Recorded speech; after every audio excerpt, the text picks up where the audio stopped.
Bonjour Madame Anne Chain-Larché. Où en est votre parti depuis le psychodrame du mois dernier? On a du mal à y voir clair. Qu'en pensez-vous? Écoutez, moi, je ne sais pas si vous appelez ça un psychodrame. Moi, j'ai tendance un peu à minimiser les choses.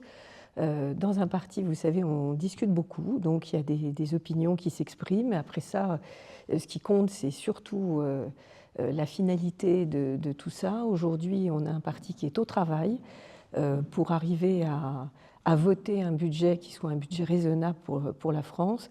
Et c'est essentiellement le débat d'aujourd'hui, clairement, que ce soit les députés ou les sénateurs, on est tous ensemble pour y aboutir. Justement, j'insiste un peu, une rivalité semble exister entre les sénateurs pro-Retailleau et les députés pro-Wauquiez. Où vous situez-vous? Moi, je me situe avant tout dans l'intérêt du pays.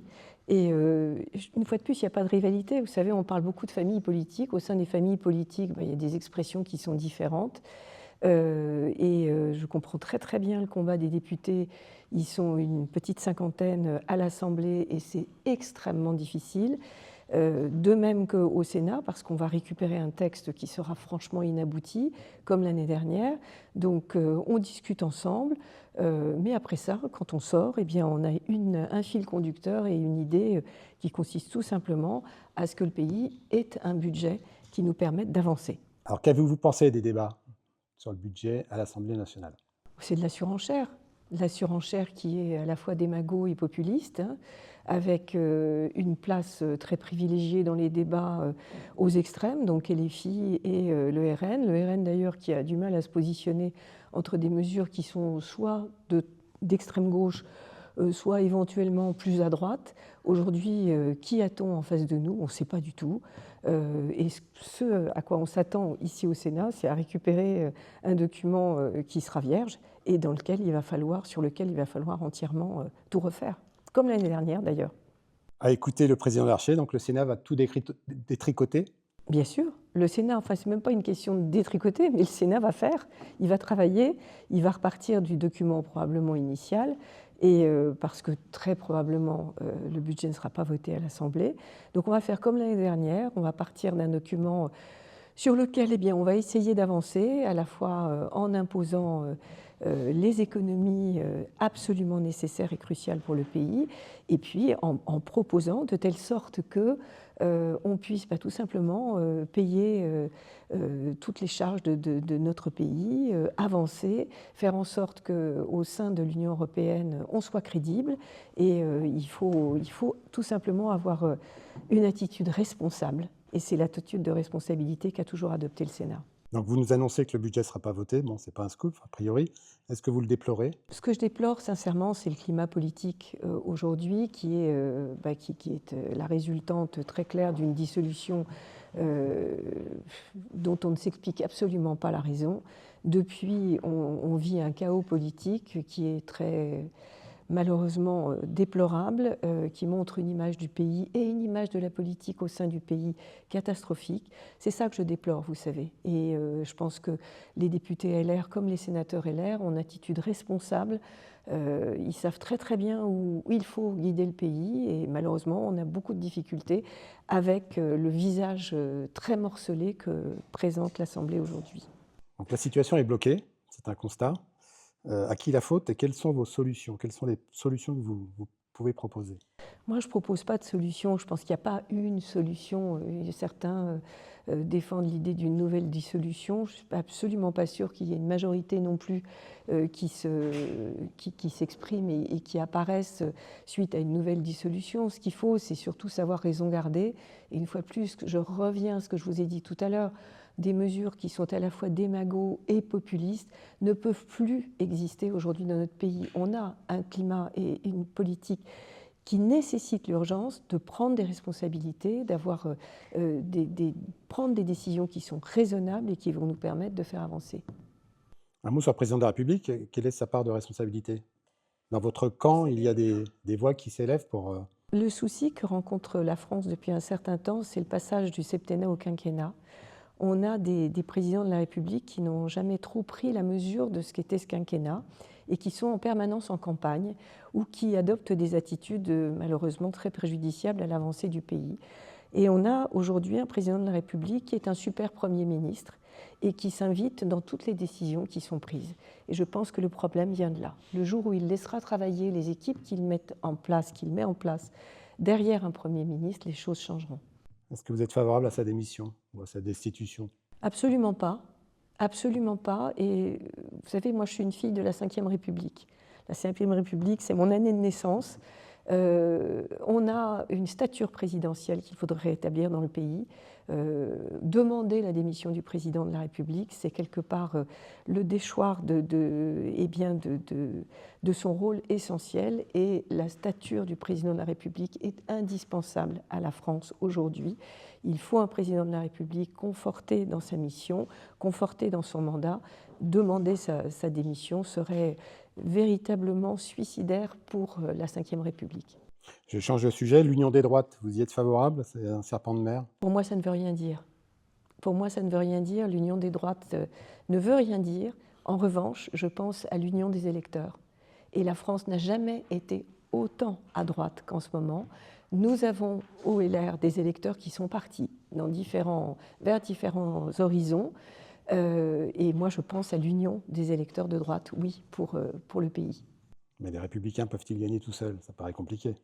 Ils ne gagneront certainement pas tout seuls. Et je vous dis une fois de plus, si les électeurs qui se sont détournés des Républicains à un moment donné et qui d'ailleurs reviennent et commençaient à revenir avec la magnifique action de Bruno Retailleau au ministère de l'Intérieur et de certains ministres, dont Annie Genevard par exemple, pour l'agriculture, si ces électeurs-là souhaitent s'unir à d'autres électeurs pour que on revienne au clivage qui est important et sur lequel notre pays a toujours cheminé, un clivage droite-gauche qui bien sûr permet le débat démocratique, permet d'aboutir, eh bien je pense que la France ira beaucoup mieux. Chez les Larcher, la politique est une histoire de famille. Pourquoi vous avez décidé de succéder à votre père? En fait, comme on dit souvent, on est tombé dedans quand on était petit. Moi, je m'étais jurée, petite et probablement adolescente, de ne jamais aller vers ce métier. Il se trouve que j'ai fait une formation de pharmacien. Et je dis souvent que la politique, en fait, c'est la pharmacie sans vente de médicaments. C'est tout simplement se tourner vers les autres. On a un goût prononcé pour des métiers de service. La pharmacie en est un, bien sûr. Et puis j'ai vu surtout mon père exercer cela très localement en Seine-et-Marne, avec beaucoup de plaisir tout le temps. Je l'ai toujours vu partir travailler, content de le faire. Eh bien, je pense que c'est la meilleure image qu'il ait pu me donner. Construire, écouter, faire avancer, aider. Voilà, c'est vraiment pour moi le serment d'Hippocrate que l'on pourrait donner à l'action politique. Alors, comment concevez-vous votre rôle? À quoi sert un sénateur finalement, une sénatrice? Un sénateur, c'est très particulier parce qu'en fait, c'est un élu des collectivités territoriales auxquelles, je pense, vous pouvez imaginer que je suis très très attachée. Donc j'ai parcouru depuis 1995 différents mandats. Je suis encore élue municipale, j'ai été adjointe et maire. J'ai construit avec les maires qui m'entouraient une communauté de communes que j'ai présidée. Puis j'ai été 11 ans conseillère départementale dans l'opposition à l'époque. Vincent Eblé était président et nous représentions les territoires ruraux qui n'étaient pas les priorités de ces politiques. Puis après ça, j'ai été appelée par Valérie Pécresse pour représenter cette fraction très rurale de l'Île-de-France. Quoi qu'on en pense, l'Île-de-France est très rurale, et notamment le département de Seine-et-Marne. J'ai eu la chance d'être désignée vice-présidente en charge de la ruralité et de l'agriculture, que j'ai exercé pendant 2 ans, et avec le bagage important que j'avais des différents mandats que j'avais exercés, on a mis en place des politiques contractuelles. Donc, sénateur, tant qu'on peut aider, soutenir l'action des élus, on le fait par tous les moyens, dans tous les textes que l'on discute. Et bien sûr, élu de terrain, je reste en étant conseillère régionale. Donc vous voyez, c'est un mélange des deux qui me permet d'être très proche des territoires. Justement, on dit souvent que les sénateurs sont déconnectés, c'est visiblement pas votre cas. Ce n'est certainement pas mon credo. Et le credo d'un sénateur, c'est avant tout d'avoir les pieds bien ancrés dans la terre, pour moi, de Seine-et-Marne, et savoir que les élus ont beaucoup de mérite, sincèrement, les élus locaux, et on est là pour eux, avant tout, les aider, les dépanner souvent, les conseiller, les soutenir, en bref. Dans quel domaine vous intervenez? On a parlé récemment du statut de l'élu. Alors on intervient dans le statut de l'élu, bien sûr, en prenant des amendements après les avoir discutés avec un certain nombre d'élus. Donc on fait en sorte que ce métier d'élu, puisque quelque part c'est plus qu'une vocation, c'est vraiment un engagement, soit compatible avec la vie personnelle, la vie de famille, la vie professionnelle, le valoriser également, mieux le valoriser aussi financièrement, parce que vous savez, on ne devient pas riche en étant maire, on ne devient pas riche en étant conseiller départemental non plus. Donc faire en sorte voilà, que ce soit compatible et que ce soit compatible aussi avec une vie qui a beaucoup évolué depuis ces dernières années et qu'il y ait aussi des vocations. Parce qu'en ce moment, c'est tellement difficile, les élus sont aussi victimes d'agressions. Alors on a aussi proposé des lois pour les protéger mieux et les défendre mieux, faire en sorte que tout cela soit beaucoup plus compatible. Il y a d'autres causes que vous défendez actuellement? Alors moi, l'essentiel du travail que je fais au sein de ma commission, concerne la maltraitance animale. J'ai été rapporteure en 2011 d'un texte très important qui a été d'ailleurs très médiatisé pour lutter contre la maltraitance animale, qui était un texte à charge contre un certain nombre de professionnels que j'ai beaucoup défendu parce que ce sont de grands professionnels très soucieux du bien-être animal dans bien des cas. Et on a abouti à un texte qui a été voté en commission mixte paritaire et qui a fait en sorte à la fois de conforter le bien-être animal, certaines professions qui en sont très soucieuses, et puis faire en sorte aussi que ce patrimoine français reste en vie. Vous êtes positionné récemment sur l'héritage, non à l'impôt sur la mort. Hein. Vous avez répondu à la présidente de l'Assemblée. Tout à fait. J'ai répondu à la présidente de l'Assemblée parce que lorsque je parle de patrimoine, l'héritage, que ce soit bien sûr un héritage en famille, de biens immobiliers ou autres, mais aussi d'entreprises, eh bien, c'est l'identité d'un pays et il faut le soutenir. En France, on est quand même, on tient le record des impositions et je pense qu'il faut faire en sorte que notre pays ne soit pas vendu par apportement, mais qu'au contraire, on privilégie la transmission, parce que la transmission, ce sont des repères, et des repères, c'est ce qui aide aussi à bien défendre son pays, les intérêts de son pays, et je pense que c'est très très important. Il faut défendre l'égalité aussi.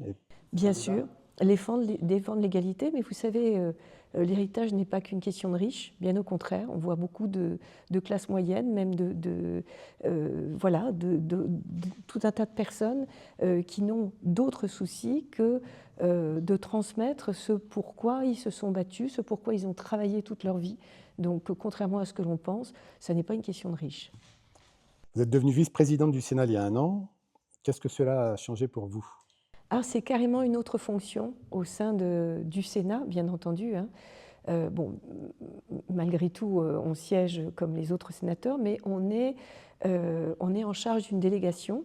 La mienne, c'est la commission, la communication, et c'est aussi Public Sénat. Et ça a été absolument passionnant l'année dernière parce qu'on a embauché le nouveau président directeur général de la chaîne, avec en plus l'opportunité du passage du canal 13 au canal 8. Et donc on a mis en place tout un tas de choses. C'est la découverte d'un autre métier de sénateur au sein du Sénat, et c'est passionnant. Et puis c'est aussi, avec beaucoup d'honneur, la représentation du président à certaines manifestations.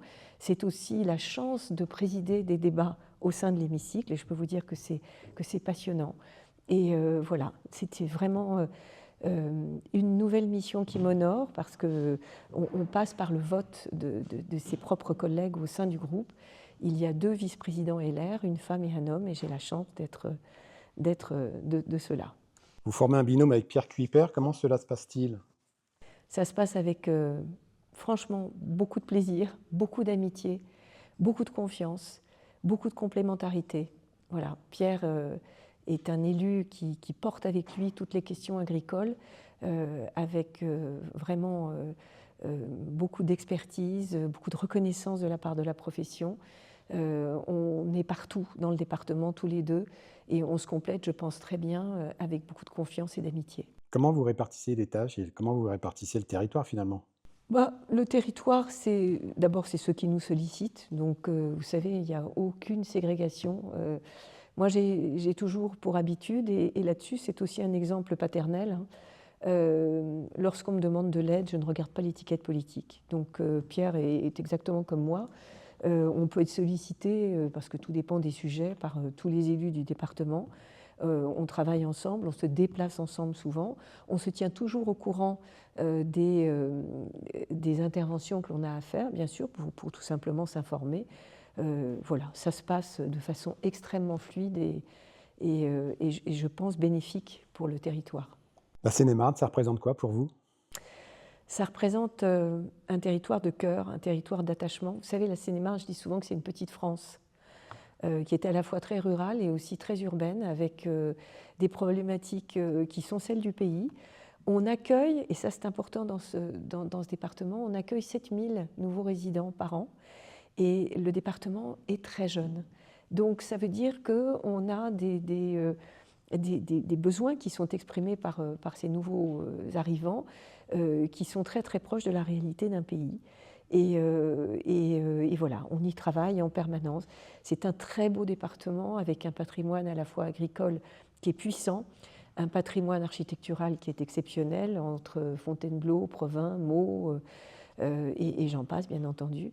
Et puis tout un croissant qui est proche de la petite couronne et qui s'est beaucoup développé, notamment à l'occasion des JO, avec des transports, avec un afflux de population qui est important. Donc vous voyez, c'est un département hyper dynamique et qui est porté aussi par deux collectivités essentielles, le conseil départemental de Seine-et-Marne et la région Île-de-France, auxquelles je rends hommage parce qu'on a la chance de les avoir vraiment au chevet des Seine-et-Marnais et c'est très très important.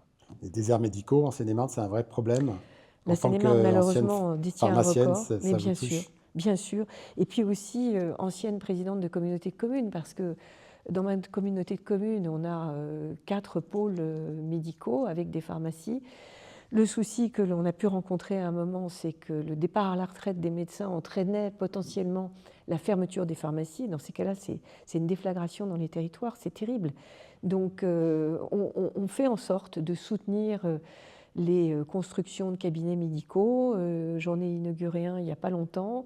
On fait en sorte qu'on puisse quelque part faire le dos rond en attendant que le numerus clausus, dont vous savez qu'il a été considérablement allégé, permette à de nouveaux médecins d'arriver, faire en sorte aussi qu'on puisse avoir des stagiaires qui soient internes et qui viennent et qui soient formés par des médecins du CRU, des médecins locaux, et qui leur apprennent, parce que finalement tous les médecins qui sont installés sont des médecins qui ont été mis en place le pied à l'étrier par de vieux médecins généralistes, et c'est ce qu'on essaie de faire par tous les moyens en soutenant ces politiques. Un mot sur les prochaines élections municipales. Est-ce que ce sera un test majeur pour les Républicains en vue de la présidentielle de 2027? Je pense que l'ADN des Républicains, c'est le terrain. C'est le terrain, c'est la fixation au terrain, c'est l'identification très très forte au terrain. Une fois de plus, on a beaucoup de communes en Seine-et-Marne, on en a 507, vous devez savoir, dont un peu plus de 280 sont des petites communes rurales. La politique ne s'invite pas dans ces cas-là. Et je pense que ceux qui veulent politiser à outrance, malheureusement, se trompent, je pense, pour eux. Donc c'est plus reconnaître le talent, l'écoute, la disponibilité de l'élu de terrain. Donc on verra s'il y a des changements, on verra. Il est certain que le mode de scrutin et le passage pour les communes de moins de 1000 habitants au scrutin proportionnel risque de permettre à certaines listes qui seront politisées de s'inviter dans les conseils municipaux, là où jusque-là on laissait ses opinions politiques à la porte. On verra, mais moi je fais confiance aux maires et je fais confiance aux électeurs.